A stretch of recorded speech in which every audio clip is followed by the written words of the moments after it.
I'm S.A. Bradley, and welcome to Hellbent for Horror, a podcast devoted to all things related to horror, where I remind you that you used to love horror movies, and you secretly still do.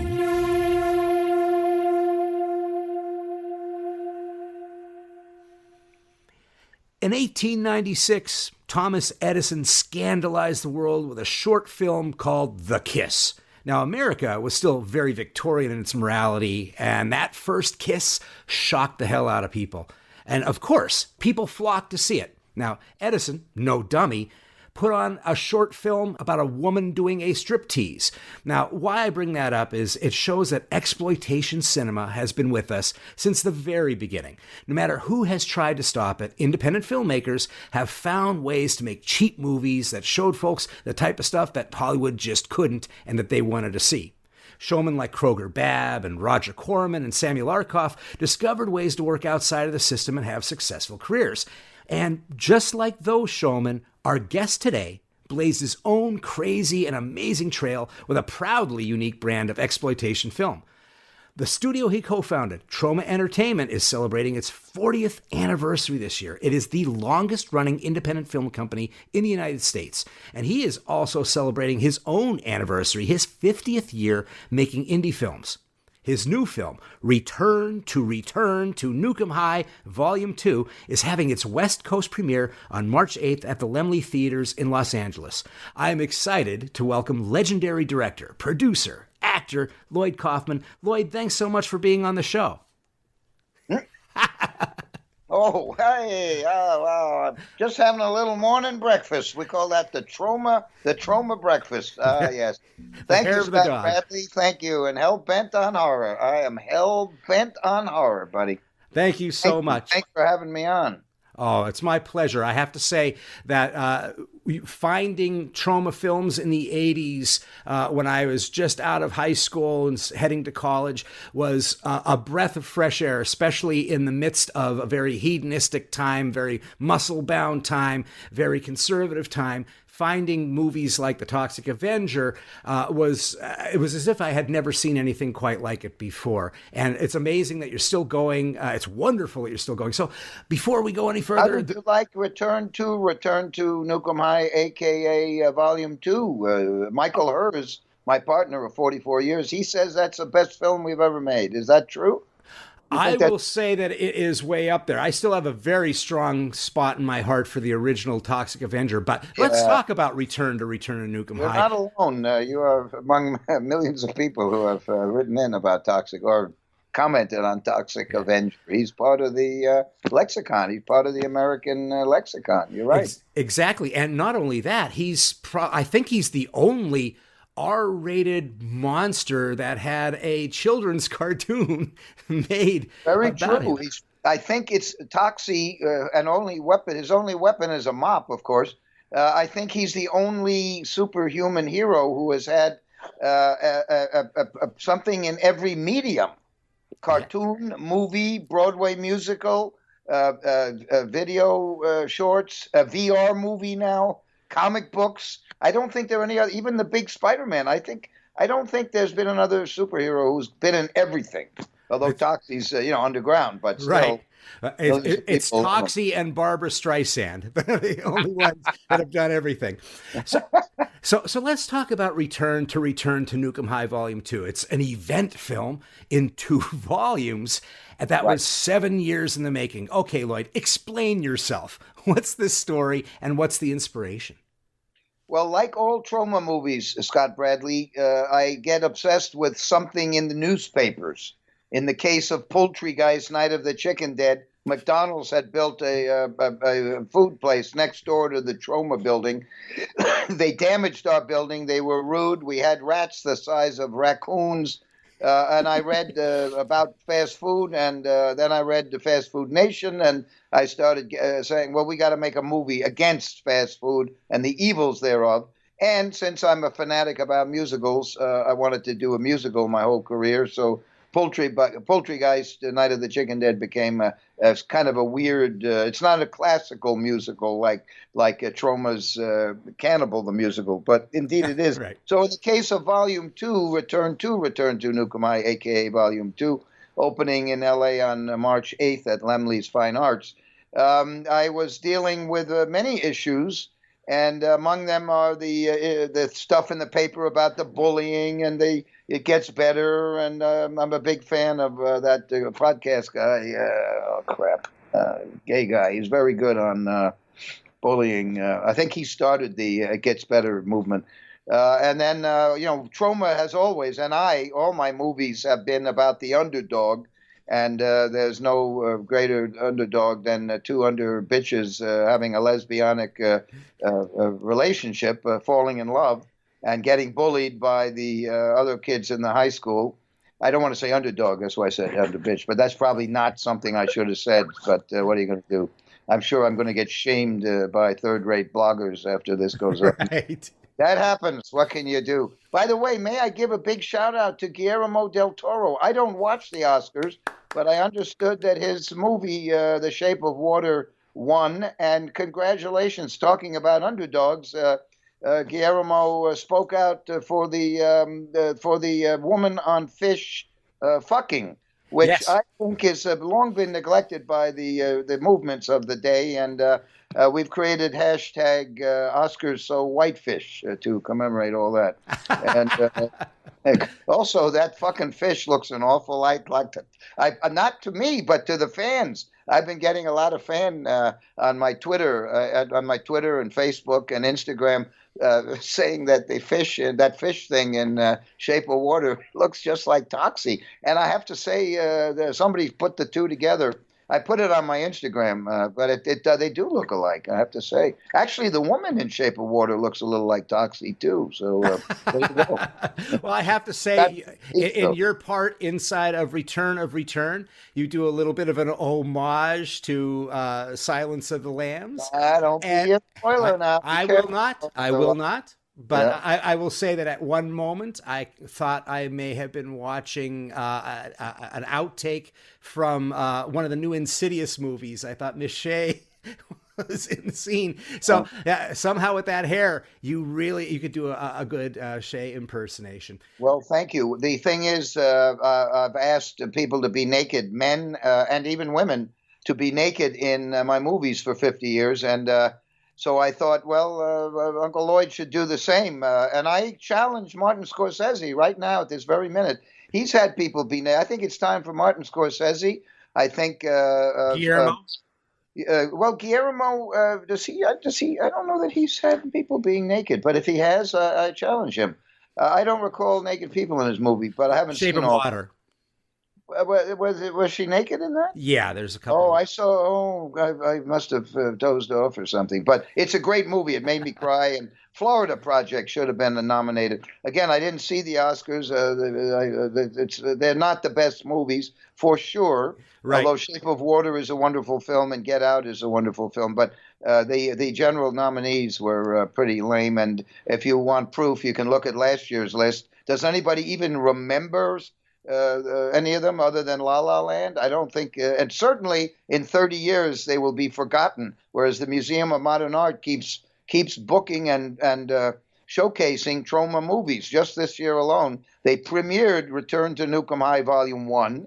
They showed Tromeo and Juliet, written by James Gunn. Yep. I don't know what happened to him, but I wish him well.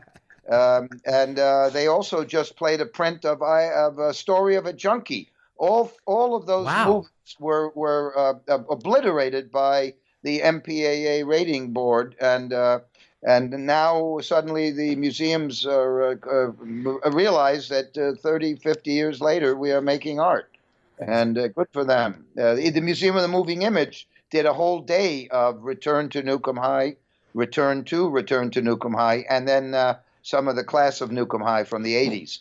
And it was a whole day at the Museum of the Moving Image in New York City. So finally, like Van Gogh, although Van Gogh never got any recognition when he was alive, at least I don't have to cut my ear off. I've gotten some recognition, so I've postponed cutting my ear off. My wife has done a pretty good job with cutting my balls off. So as it will be. Well, you have Van Gogh's madness, so 44 years. Actually, there's a very good documentary, a new documentary about Van Gogh that looks. I started watching it, but I switched over to Big mouth. So Big I mouth. watched Return to Return, and I have to say, I think it's great. It has all of this incredibly nasty and disgusting and offensive stuff in it, but just like all Troma films, I leave them with a sense of glee. I am Have heart. exhilarated There's by these heart there. There's movies. heart and soul. Everybody, all the world loves a love story, and Chrissy and Lauren have a beautiful love story that is interwoven along with, during 2 volumes of the movie. Tarantino is the one that put that idea in my head because we were at Sitges Festival in Spain years ago, a long time ago. We each had a film there, and I asked his advice. And he was saying that I ought to do something monumental so that it's clear that I'm not just one of these festival movie people that come and go. So when he did Kill Bill in 2 volumes, and I very much enjoyed it, I thought it was really wonderful. I decided, well, I'll also be pretentious, except I'll do it for $800,000. The 2 volumes together were $800,000. $800,000, Which is fantastic. very little, and it looks like basically we've made a $50 million movie for 700, 800, 900,000. So, and we still will lose money. That's the miracle of Lloyd Kaufman's 50-year. We can make movies for nothing and still lose money. Yes. The opposite of Corman in that way. So I watched. Yeah, this movie is so much fun. It's got this onslaught of farce and satire and absurdism. Farts and farts, may I say? Oh yes, well, never heard duck heavy farting. duty farts. If you don't see a duck farting, if you've never seen one, you will see one. And duck rape, unintentional duck rape or unconsented. Duck rape, yeah, but through the mouth. Right, which was really something we to see see. Too much away. Don't give any. We should not. Yeah, I'm not going to say much more at all. What I'm going to talk about is tons of. Suddenly, there's tons of.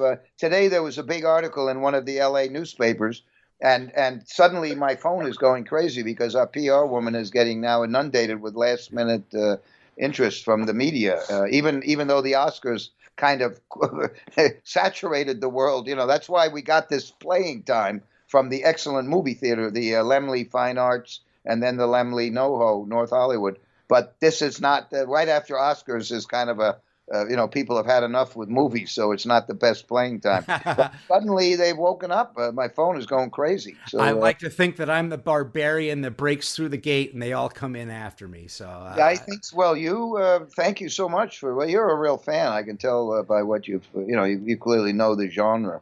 Yeah, I enjoy the genre very much, and I enjoy subgenres that are created unto themselves, and that's what I think Troma films are. It's kind of like with John Waters. He created a subgenre unto himself, and I believe that you've done that as well. I watched the original Nuke 'Em High before watching these volumes, and John Waters, I don't mind being compared to him. I prefer to be compared to Ethel Waters, who was a great singer. Yes. She immortalized Blue Moon and some Rodgers and Hart songs. But he went with the mainstream, right? He went in with New Line, a division of Warner Brothers. We've been totally independent, and right now we are economically blacklisted entirely, which is why we can't make money, because the industry has become an oligopoly, and all the paths to the public are controlled by 6 or 7 giant conglomerates. And that's not to say they're not Netflix and is making good shows or presenting good shows. But there's no way they will permit us to make any money, and we can't. So we don't put our movies on Netflix because they don't give you any money. They use us to subsidize their $8 billion of production.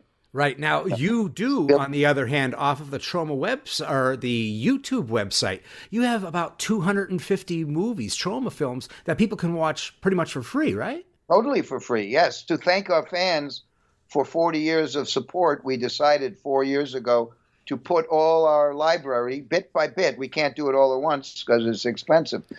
It costs editing time and all that. There's technical stuff. And every week we put up another film or a short piece or one of my make your own damn movie lessons. And we put it up for free if you subscribe. Troma Movies on YouTube. Subscribe to Troma Movies on YouTube. You'll get an email every week telling you what additional art or content is being put up on Troma Movies on YouTube that week. And if you want to have the world premiere movies, the movies we've made or acquired in the last 4 years, you can go to Troma Now. Troma Now is and it's on VHX, which is part of Vimeo, but it's $4.99 a month. The first month is free. Watch.troma.com. Watch.troma.com. All world premiere movies, except for there are also curated movies that Uncle Lloyd curates every month that usually pertain to a certain theme, like the Valentine's Day theme, or now it's a springtime madness theme or something this month. But every month there are 2 or 3 world premiere movies on Troma Now, and it's doing very, very well now. That's why I went to Comcast, because they want to migrate Troma Now from us to one of their platforms, and so I had the good fun of, even though I hate Comcast, I got to have the good fun of getting mugged outside the restaurant when I was waiting for them. So that was a lot of fun in Philadelphia. Philadelphia, well, we teamed that up with the premiere of Return to Nuke High, aka Volume 2 in Philadelphia. Packed house. It was amazing. And a rainy Thursday. That was the opening. Just like the LA, we're opening on Thursday for some reason. Right. Now, and in a way, that's a good thing, because everybody else opens Friday. So here we are, Troma Day. Like, we're 30 years ahead of the pack when we make movies, so why not be ahead of the pack when we open movies?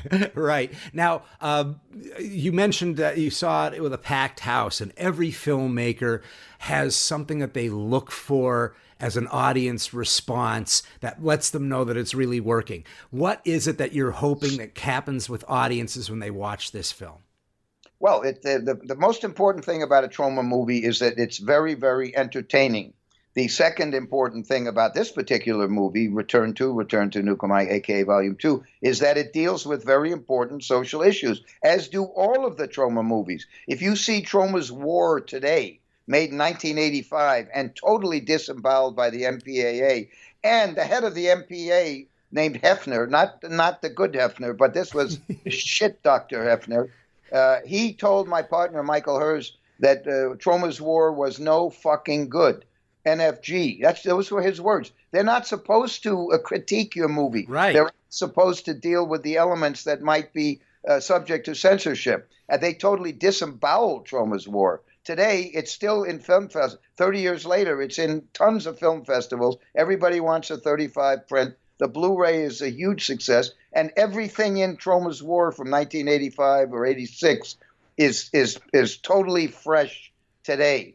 I mean, the Toxic Avenger, all about the environment. 1983, way before Al Gore invented the internet and stole those Nobel Peace Prize from those scientists, right? I mean, Troma is always that's our problem, and that's why these chicken shit film festivals like Toronto and Sundance and Cannes, they're afraid to play a movie that might change the world. They want to play something safe. So, they don't play Poultry Guys Night of the Chicken Dead because it's anti-McDonald's. It says something that might change the world. So instead, they wait 2 more years and they show a zombie movie about beavers. Perfectly acceptable movie for a small screen. You don't need to see it on a big screen. Perfectly entertaining. But Poultry Guys is a major masterpiece. They totally missed it. And I imagine in 30 years, they'll play it at the Museum of Modern Art or whatever. And once I get hit by a bus, the people who work for us say, once I get hit by a bus, the whole world will, he was so brilliant. He changed the world. He was great. Right. He influenced Tarantino, and he discovered the South Park guys and Oliver Stone and James Gunn and Eli Roth and Trent Haga and Fergie and John G. Alvinson. Well, I didn't discover him, but I attached myself to him. My first job was on his film Joe, which is There's an interesting thing. Peter Boyle, man, wow, that was a rough movie. Joe, this says it all. Joe was made for $150,000 for a shitty little company called Canon. John G. Avildsen took an exploitation script and made it brilliant. He hired Norman Wexler. He said, "I'm not going to make shit. I'm going to make something really interesting." So he hired Norman Wexler. He got Peter Boyle. He got Susan Sarandon. Those are their first movies. Joe was a huge hit, and it got nominated. This is a little $150,000 movie made in New York with all unknowns, and my first job, nominated for an Academy Award screenwriting. Today, no way would that happen. It would not happen. Even if you did have a black lesbian a quadra amputee as the main character, even if you had every snowflake and every nasty fascist in the movie, you still wouldn't get nominated. It didn't matter unless you're part of one of the major studios or Netflix or Amazon.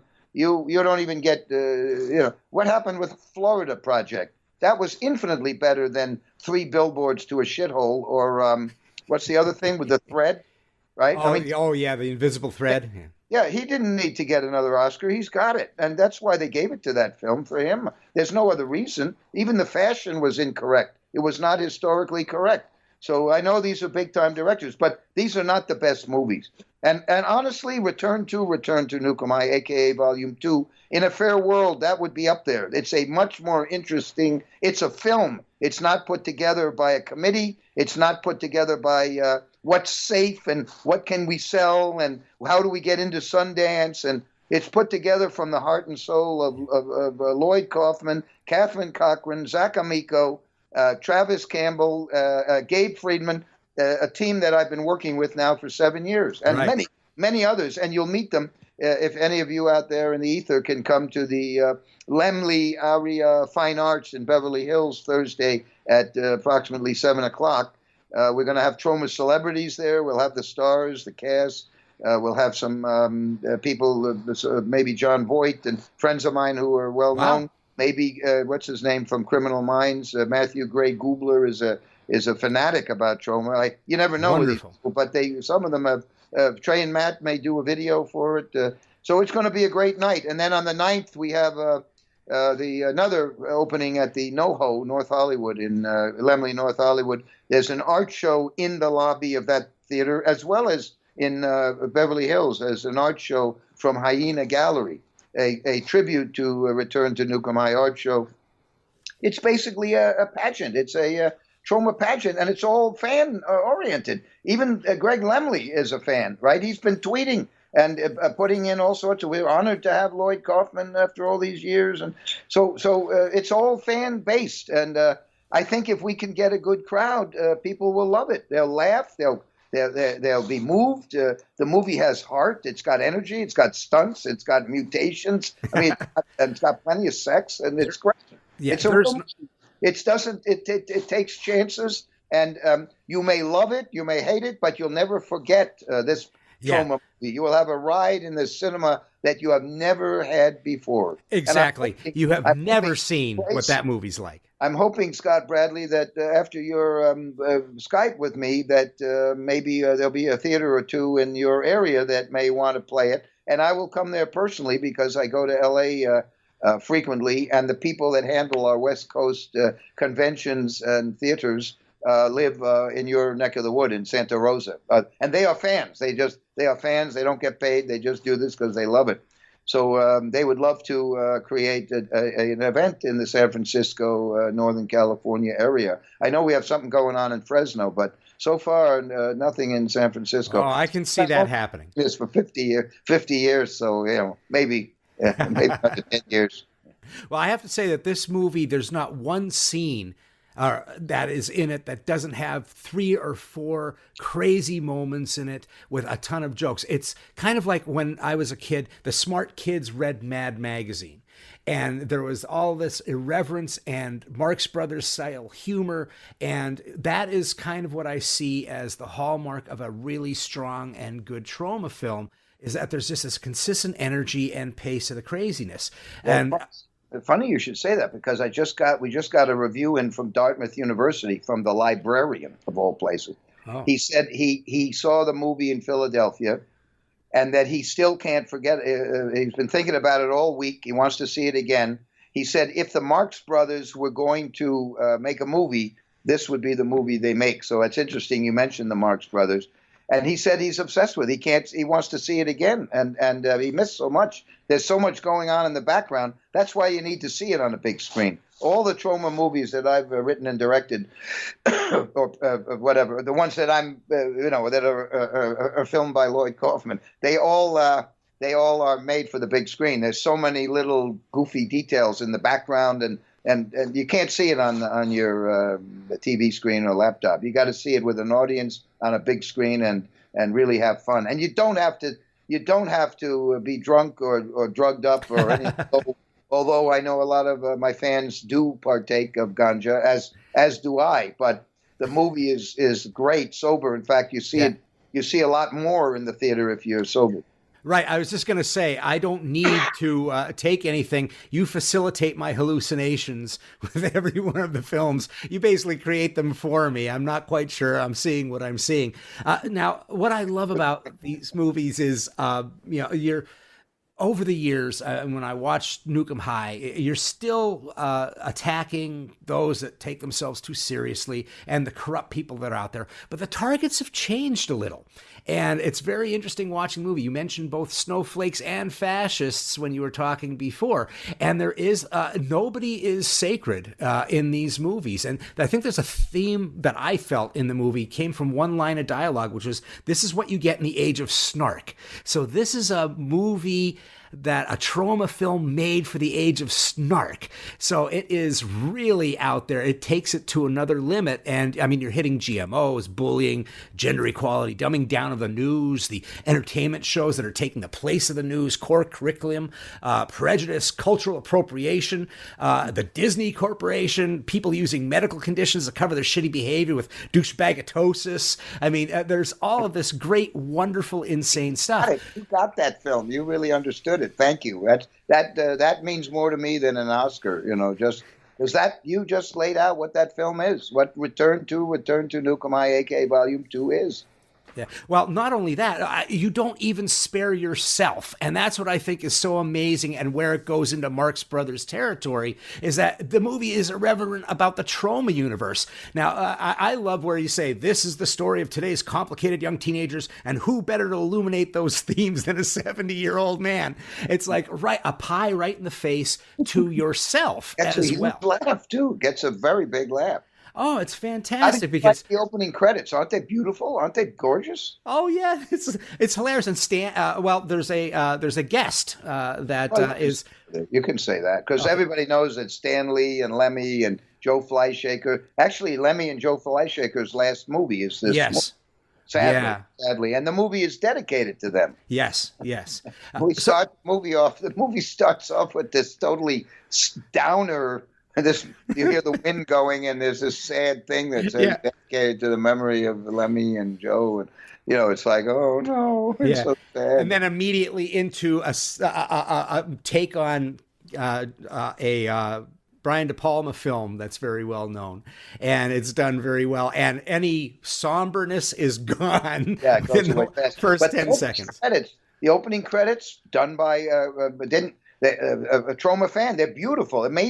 The guy's in England, and he is a major artist who does retro paintings, and he just loves Troma. So he also did the posters, the theatrical posters, which are kind of 80s style, but very beautifully rendered.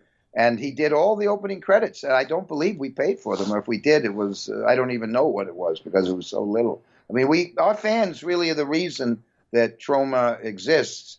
And that's why we need to preserve net neutrality on the internet, because that's the free, open, and diverse media. That's the last medium that is democratic.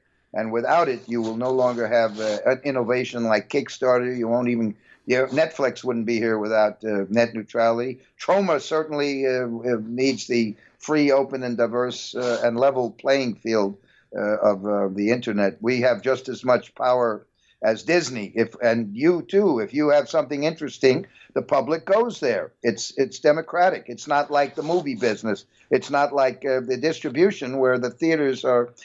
There are basically only 2 theater chains in the whole country, and then there's 300 or 400 independents, and we have to go to the independents who are lovely, but we can only get 1 theater in L.A. or 2 theaters.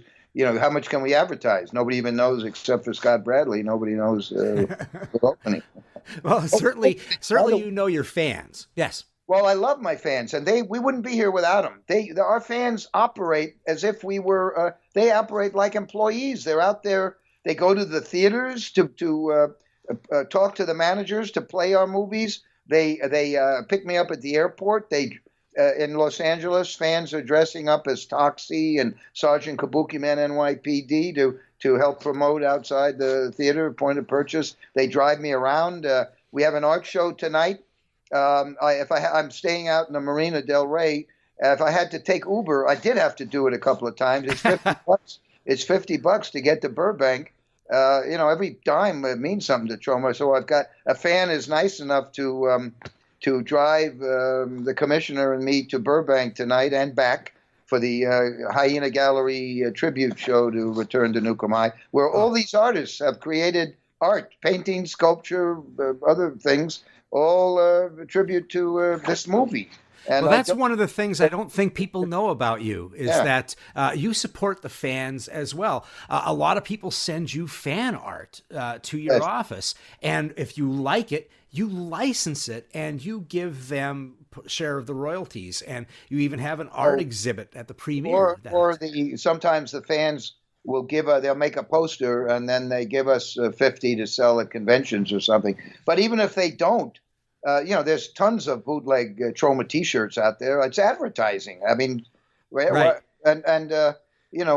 Sure, we can license action figures, and we do have some. We have reaction figures. There's a toy company that makes Toxic Avenger and Toxic Crusader stuff. But there are plenty of things out there, action figures, sculptures, paintings that people are selling.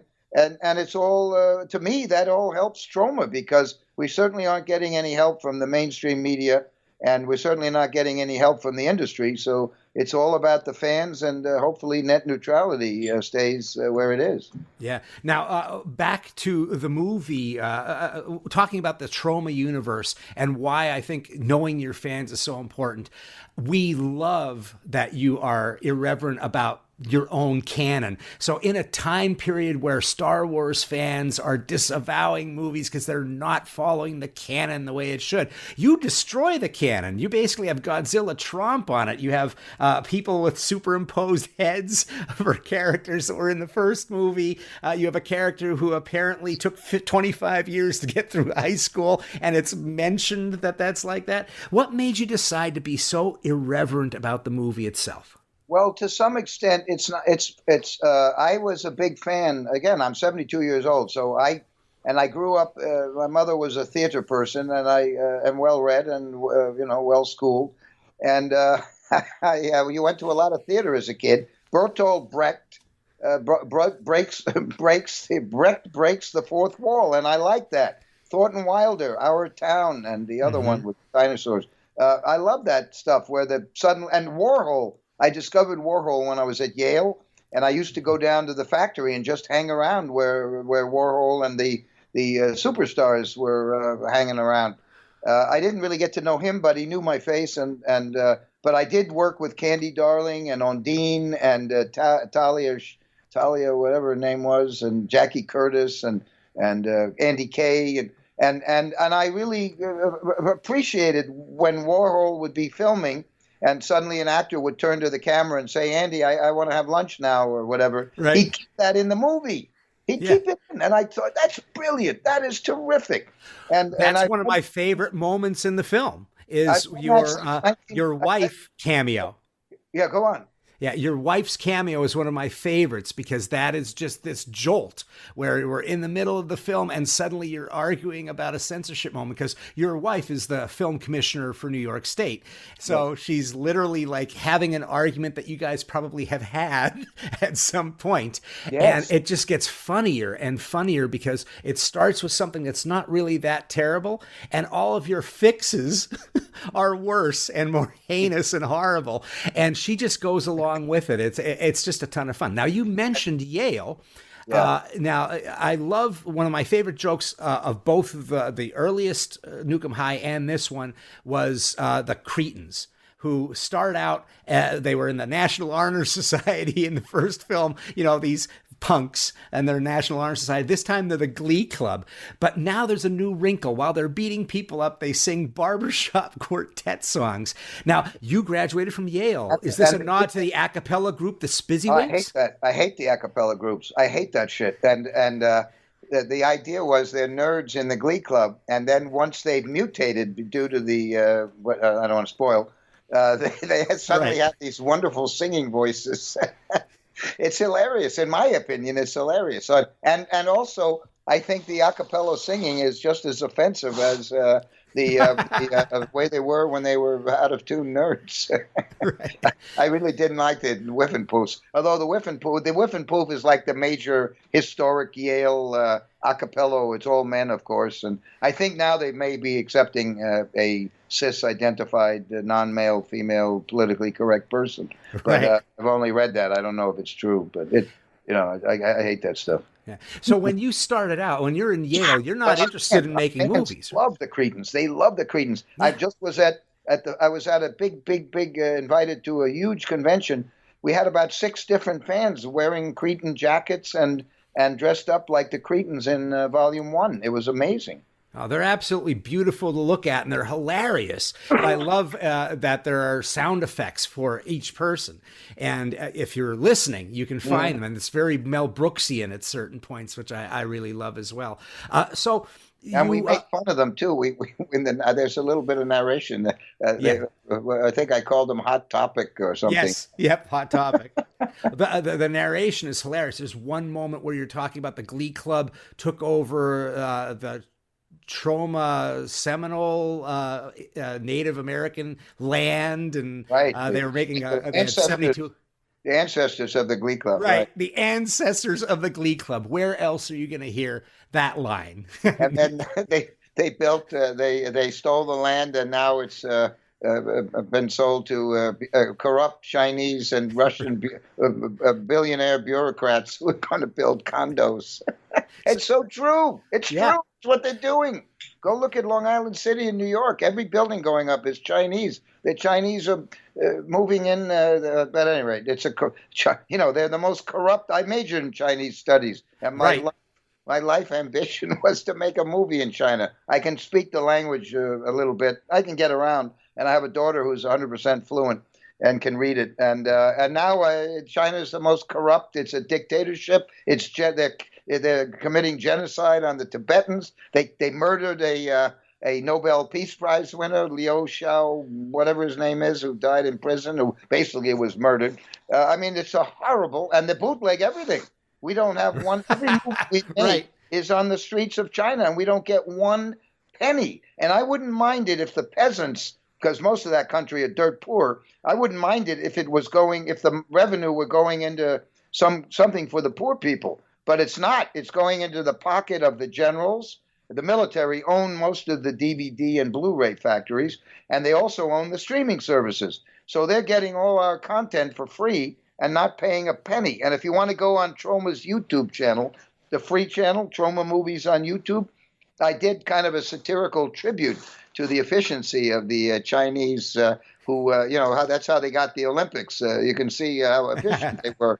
They put out Poultry Guys, Night of the Chicken Dead, on video before we had even converted our 35 millimeter print to video format. So they must have bribed somebody at the Cannes Film Festival, grabbed a 35 millimeter print overnight, converted it to a Telecine Video Master, and then the DVDs were on the streets before we even made a conversion. And and there was a much nicer DVD box than the one we eventually, except that we hadn't created the posters or the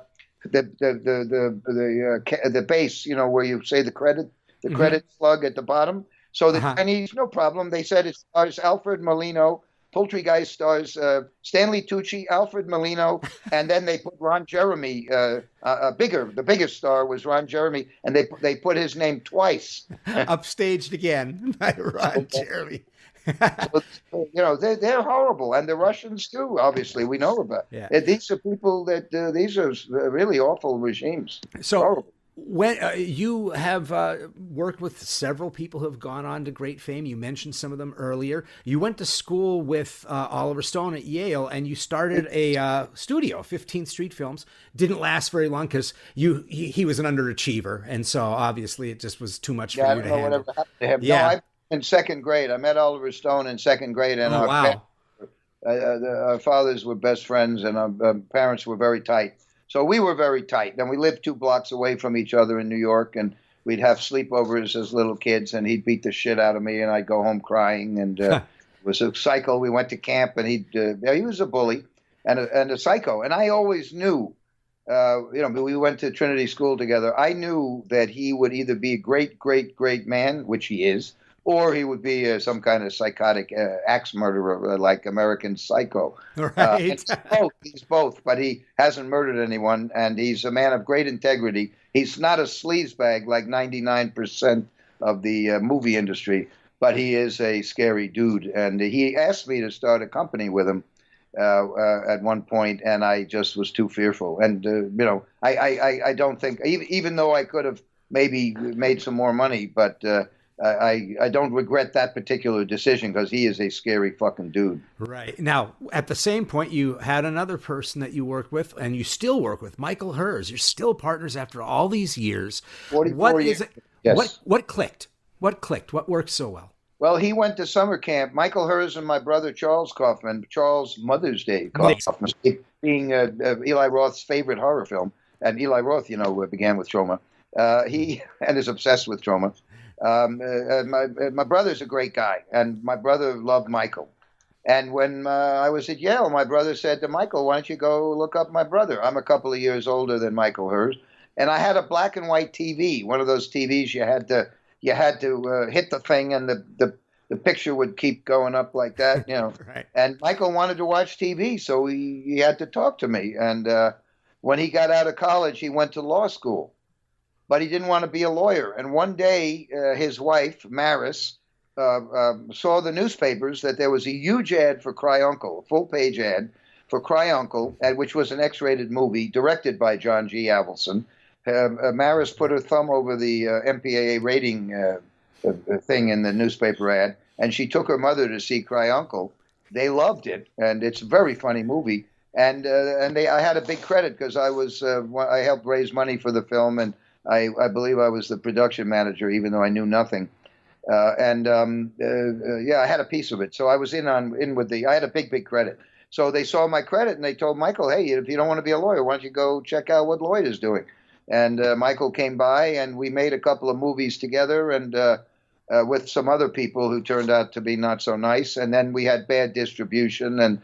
And finally we decided, look, let's make a movie. We'll distribute it ourselves and see if that works. And that's when we created Troma in 1974. Squeeze Play came out, was a huge hit, right? And basically paid for the Troma building and bought us some bank account so we could keep the payroll. We could pay people and actually start the company. Squeeze Play. Again, nobody would play it. Every Troma movie we make, nobody will touch it because they haven't seen anything like it. And right. Squeeze came out before the Porky's. So we had the place to ourselves, raunchy comedy, the R-rated raunchy comedy. So we would make 100 prints, Waitress, Squeeze Play, First Turn On, Stuck on You. Vincent D'Onofrio was in First Turn On, right? Yes, he was discovered in that First Turn On. That's the movie that Michael Herz turned down Madonna for, just so you know that Michael Herz is a fucking idiot. But he's a guy. He's basically the boss. Yeah. I don't do anything that he says no. If he says no, I don't do it. He's the real boss. But he's like our CEO, and he's kept this ship afloat somehow. We only have about 10 employees, but we've made payroll and for 44 years. And when we make a movie, we end up with about 80 people. But he's kept us going, and we keep buying movies and distributing and losing money, and somehow. Right. We don't make any money, but somehow the Troma, we're like a cork on the ocean with about 7 giant aircraft carriers that keep swamping us.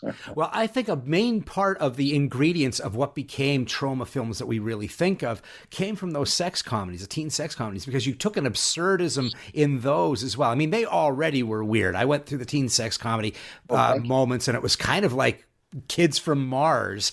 Who talks like this? Who gets this lucky? Who has these horrible things? But you took it even one step further, and that's the key to exploitation. Now, exploitation. The thing is, when we did those movies, nobody understood. Theaters didn't get it. And we finally got a sneak preview in Norfolk, Virginia for Squeeze Play.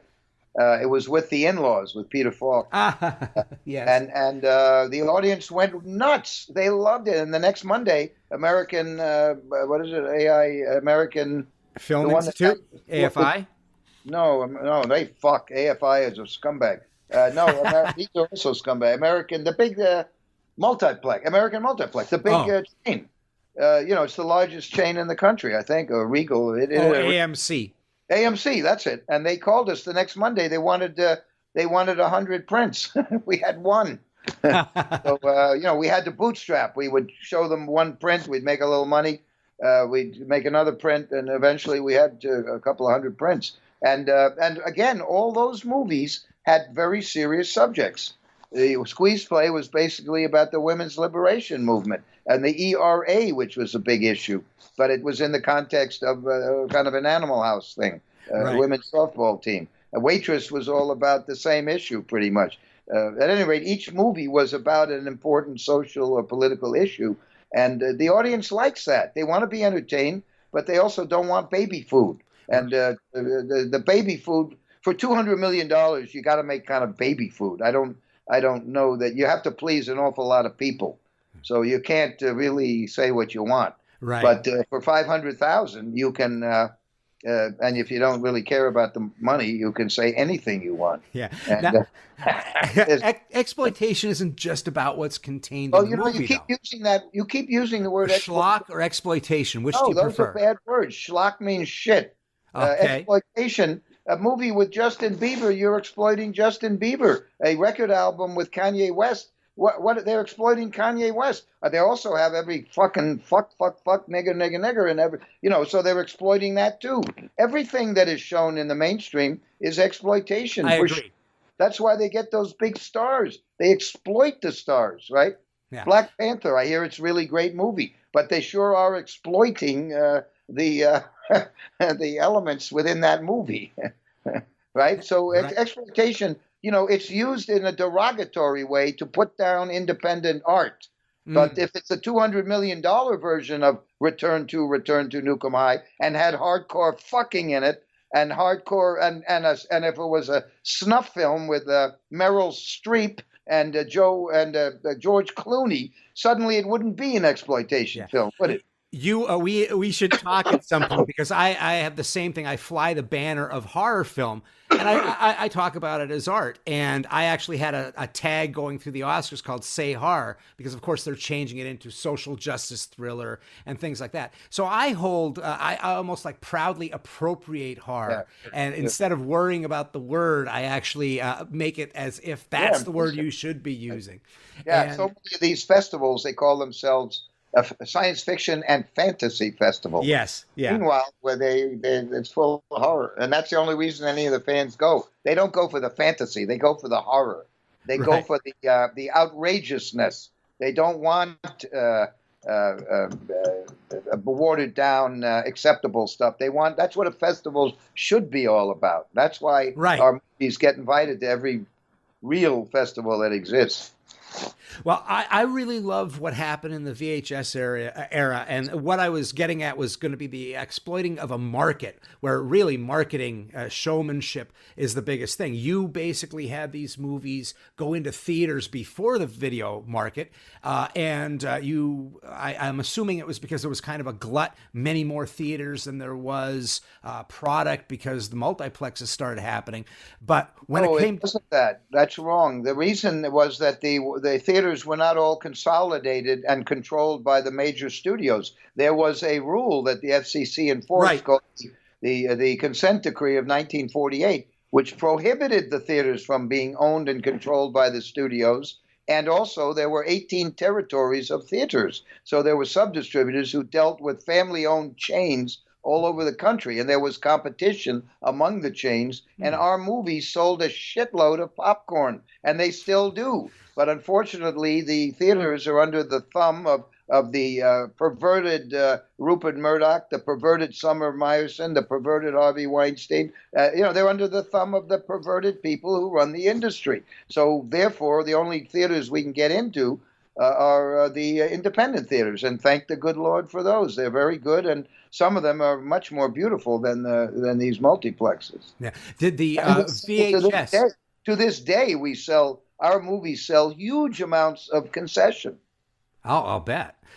So And when they play our movies, when an independent theater, when Alamo Drafthouse plays a Troma movie, they don't pay us 90% of the gate the way they do with the Black Panther, right? Right. If we're lucky, we get 30. If we're lucky, we get 50%. So talking about independence, right in the back of the bus, just like the 50s in the South. Right. So once again, you talked about the independents. The mom and pop video stores of the 80s would be something that I was very, very fond of. And Yes. did you feel the energy that this was going to be maybe the way that Troma was going to really branch out? Once you had Toxic Avenger, I think that really, that's what I remember. Rabid Grannies, Monster in the Closet, Surf Nazis Must Die, Fat Guy Goes Nutsoid. All that happened like immediately, and you were a staple. Those are great movies. Our philosophy with Troma was, and still is to this day, make a movie that's entertaining. Put something in that movie that might be commercial. A gun. You may not believe this, but Americans love guns. I don't, it's kind of weird, but they do. They love guns, especially if you're a fat 50-year-old fuck in the NRA. Those are the people that we're going to rely on to protect us when the Russians attack, right? That's why we have to debate. Anyway, I don't want to digress. So put something commercial. If you're making a movie about raccoons, give the father raccoon put the gun in his hand, right? We put a gun in the hand of the monkey in Sergeant Kabukiman NYPD just so it could have a gun. Or put a naked man. I'll go buy a ticket to see Scott Bradley, see your penis. Or put a car crash, or have someone jump out the window. Put something commercial, and then make something that you believe in, something that comes from your heart and your soul and your brain. Adenoids. And make something that is art. Make some art, as I said in Terra Firma, my most personal. I love that movie. Let's make some art, right? Yeah. So that's pretty much the theory of the films, but also, we wanted to own our movies. We saw the tragedy of film directors like Harold, what's his name? Harold Langdon, who was up there with Chaplin and did movies for Cat. Basically killed himself with alcohol. We saw so many artists who did not own their art, who died on the side of the road. And so we wanted to own. Chaplin owned his art. He got harassed by the FBI. He got kicked out of the United States. Hey, what's all this bullshit about the wonderful FBI? When has the FBI ever been wonderful? What have they ever done but kill? They did kill what's his name in the theater in Chicago, the guy with the big penis, the gangster. Dillinger. Dillinger. Yeah, they killed him. Big deal. But what is it suddenly they're so great about? We have to respect. They got 30,000, mainly white men, getting 200,000 a year in salary and perks and Medicare and what do you call it? The things that you and I don't get. Benefits of any type. Well, after you retire, you get severance pay. 50,000 a year. What do they call that? Severance pay. Huh? Severance. They get for the rest of their fucking lives that you're paying for it. I can't remember what you call it because I don't get it. Because I'm an American entrepreneur. I create jobs, and I don't attack Martin Luther King like the FBI did. I'm not a harasser of artists like the FBI is, and the cross-dressing closeted homosexual who ran the FBI for 50 years. J. Edgar, yeah. Right, that guy was a piece of shit. They were anti-Semitic. They certainly hated the black people. They harassed. They framed Martin Luther King. Suddenly they're heroes, American heroes. Fuck the FBI. Where did they become such heroes? Tell me whether other than TV. There was a TV show, FBI with the. Zimbalist Jr. Was that it? Yes, Zimbalist Jr. Right. Yes. Yeah. Other than that, see, we're all fucked up. This is a horrible age we're in. You have free speech as long as you don't say anything, right? That's Right. where we are. And the FBI, suddenly they're heroes. Well, I don't get it. I don't understand it. They've done more to against the First Amendment and more to promote the guns in the streets than anybody. Yeah. You may have just answered my next question, but I'll ask it anyway. Why do you think it's so important for movies like Troma movies to be made today? Because it's art, and you need a how shall I say it? The healthiest society is a society that has a mixture of culture, a mixture of races, a mixture of talents, a mixture of arts, a mixture of enterprise. Look at a dog. The dog that's purely bred, they have shoulder problems. They got the hybrid vigor. Yeah, exactly. Amsterdam is going through a golden age because it's a multicultural city. It's a city where people talk to each other. And there are all sorts of colors and persuasions and blah, blah, blah, blah, blah. And we in this country, it seems that there's no nuance. If you're not with me, Bush said it, if you're not with me, you're against me.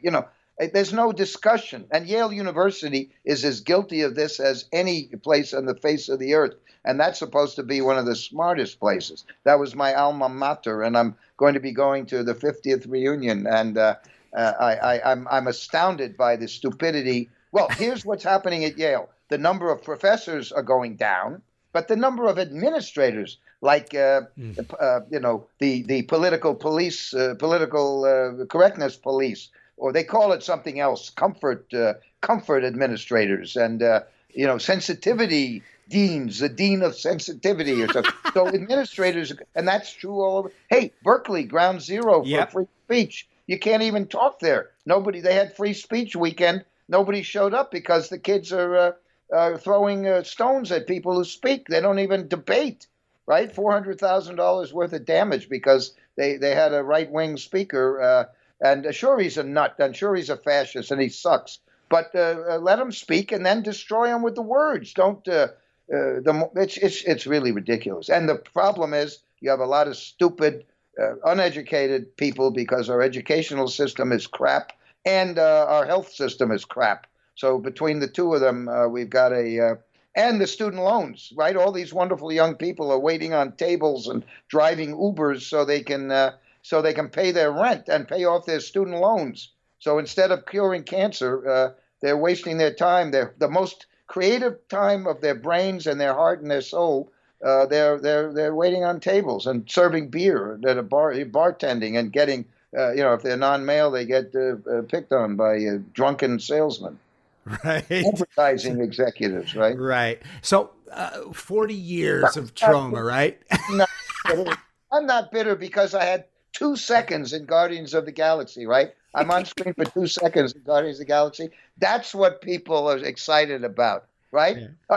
I got more positive reinforcement. I got more positive reinforcement from 2 seconds in that movie. And it's a masterpiece, no problem. But I worked on Rocky. I'm in Rocky. I think that's equally a masterpiece. The point is I've spent 50 years building up a body of work. It's 2 seconds of Guardians. Fuck, that's fucked up. I'm sorry. So what has changed in how Troma movies are made now as opposed to back in the Toxie days, if anything? Do you still dumpster dive at CBS? You've been on Troma movies on YouTube. You've seen our videos there. There are lots of make your own damn movie lessons, and it's all free, and 250 movies, as you mentioned. Well, the big thing on Return to Nukem High and Return to Nukem High is it was shot on digital. And we used the Arri Alexa, and it took me a while, and it took the technology a while to get better than 35 millimeter. I prefer the digital look now than to the 35 millimeter look. So that's a big change for me. Other than that, I just evolve as an actor and as a director, and the reason I've been acting more is that for non-union low-budget movies, old people don't want to work for free. Old people, if they're any good, they will be in the Screen Actors Guild, and they won't need to work for free or for a small payment. We pay our people, but we pay them very little.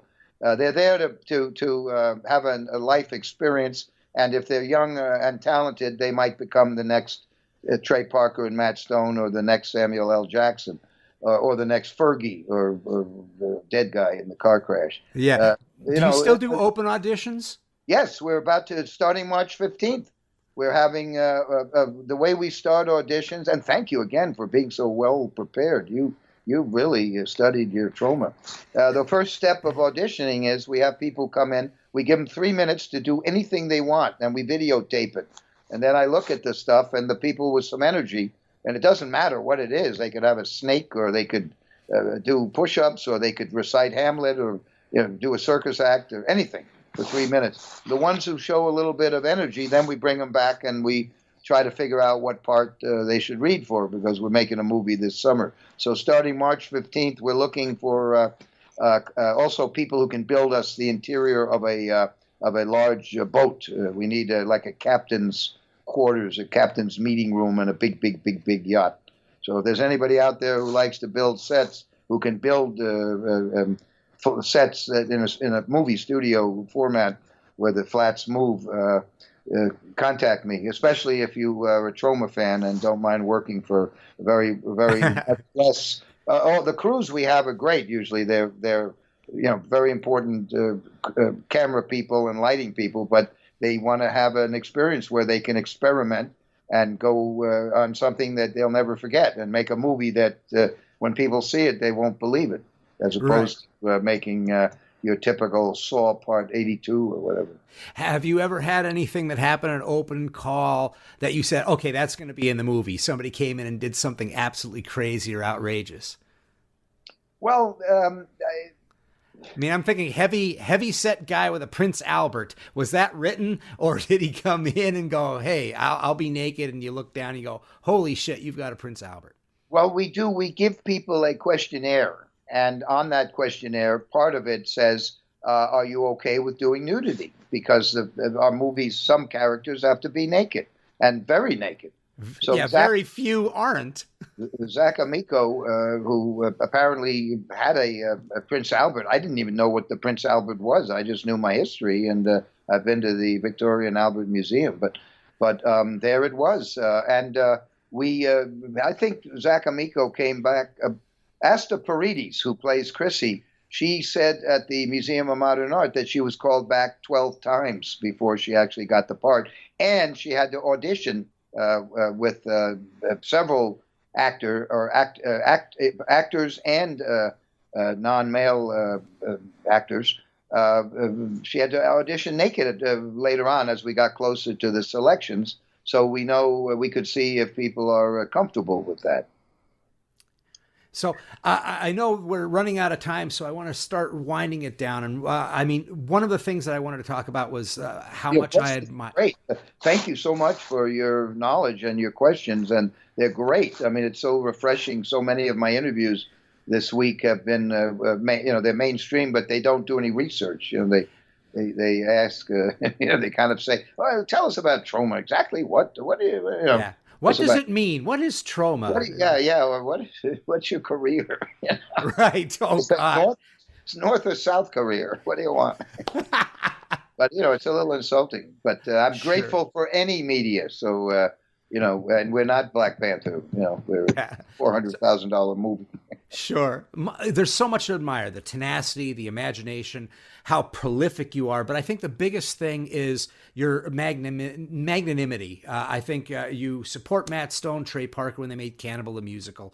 Father's Day, Astron 6, Jeremy Gillespie's gone on to do The Void and The Editor. The Void is amazing. The Void is fabulous. Is that not an incredible film for nothing? Well, Father's Day is an incredible film. Yes. It's brilliant. I mean, that's a movie that ought to have been invited to the Toronto Festival or Sundance, because it deals with some amazing contemporary issues, and it's a beautiful film, but it's independent, so tough shit. But The Void, I think, because Canadian government supported it, I think it got into a lot more mainstream festivals because of that. And it's a great film. And Astron 6, those guys are incredibly talented. Oh, my gosh, yeah. The Editor is another really great film. Yeah, that's a good one. Yeah, that was right after Father's Day. That they used Father's Day. The Canadian government gave them $250,000 for the editor, and thanks to Father's Day. Yeah, it's wonderful stuff. So you've really worked with a lot of different people. You had a dedication to Lemmy Kilminster as well as Joel Fleischaker, and you really stay loyal to actors and supporters that will probably deal with you and stale cheese or whatever it is that you're feeding them. The famous people are pretty nice to us. I mean, James Gunn, I just got a call from him. He's going to stick me in a movie he's producing. I think it's in late April. I'm going down to Atlanta to be in his new movie. He's producing it. He's not directing.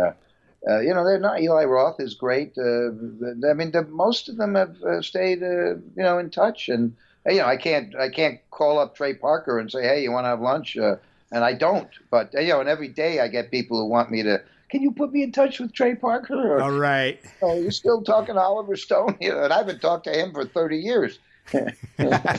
Most importantly, though, I think you encourage people to make their own damn movies. You have the book, Make Your Own Damn Movie, and Absolutely. The DVDs, Make, Direct, Sell. So advice. I think the favorite advice that I got out of Make Your Own Damn Movie was making movies is like life itself. There are no rules. Just go out there and do it. What 3 pieces of advice would you give listeners who want to make their own damn movies? I would give them 2 thoughts. One, if you want the Oscar and you want the hookers and the cocaine and the Rolls Royces and the bullshit, you've got to go and work your way up the food chain in California. There's no other way to do it, I'm afraid. Or you stay in your local town. Thanks to the digital revolution, which has democratized the making of cinema, young people are making wonderful movies for $5,000. I mean, we have some movies on Troma Now.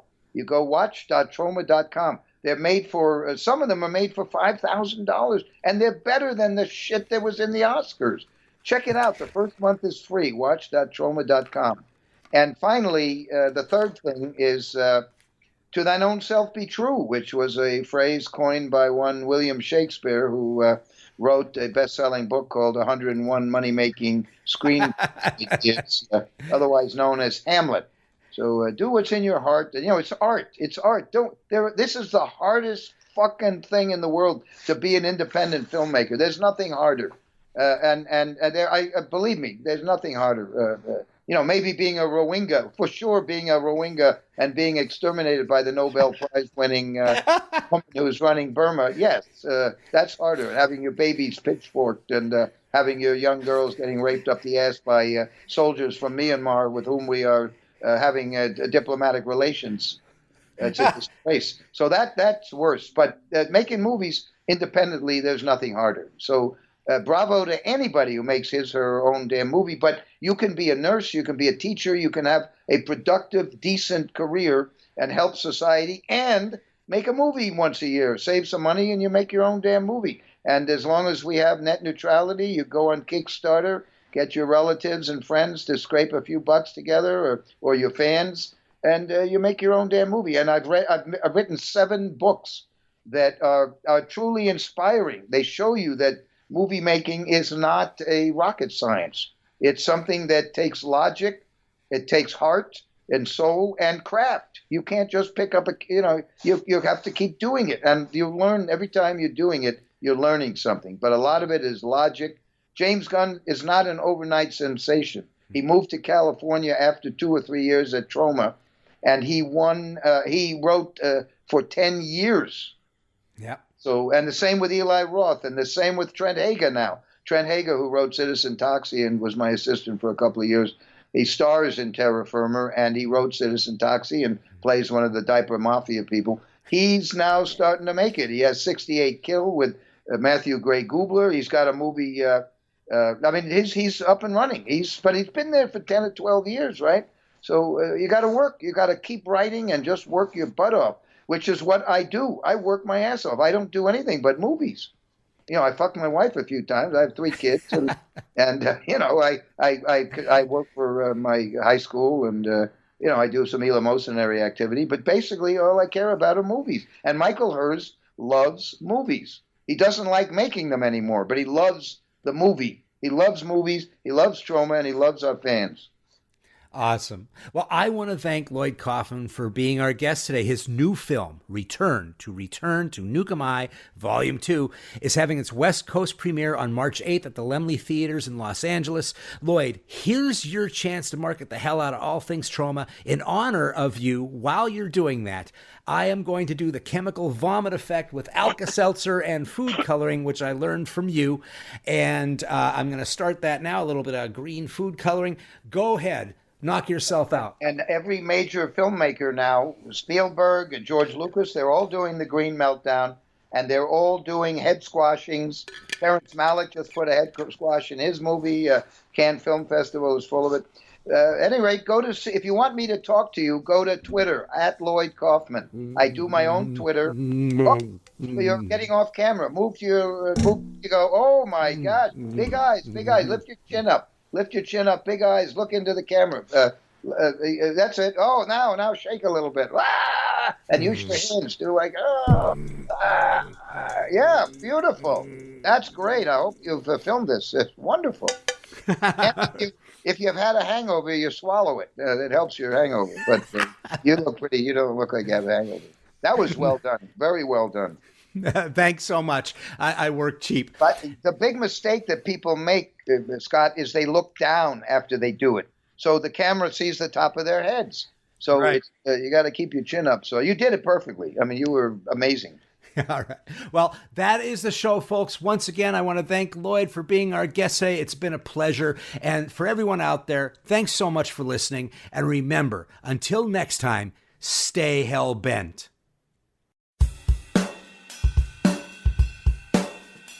And thanks for listening to the show. Hellbent for Horror was written and broadcast by me, S.A. Bradley, and produced by me and Lee Sikorsky. You can find more on our website, hellbentforhorror.com, and I'm also on Facebook at facebook.com/hellbentforhorror, and my Twitter handle is hellbenthorror. Please hit that subscribe button to get H4H hot off the press. And if you can do a review on iTunes or whatever app you listen to us on, that really helps people get to find us. And now for some Hellbent for Horror news. The podcast is available on some more outlets now, so you can listen to H4H on Spotify, iHeartRadio, and TuneIn Radio, as well as the regular iTunes, Android, and Amazon apps. And let there be swag. H4H t-shirts are now on sale. We have a store on tpublic.com with a bunch of Hellbent for Horror designs, and you can have your choice of t-shirts, sweatshirts, hoodies, coffee mugs, something horrible beautiful for you or that someone special. The link to the merchandise store is on our website, hellbentforhorror.com. And in the wings is a Hellbent for Horror book entitled Screaming for Pleasure. I'm currently writing it, and we're shooting for a release in the fall of 2018, so spread the word and keep your eye out. More info on that later. And until we meet again, stay hellbent.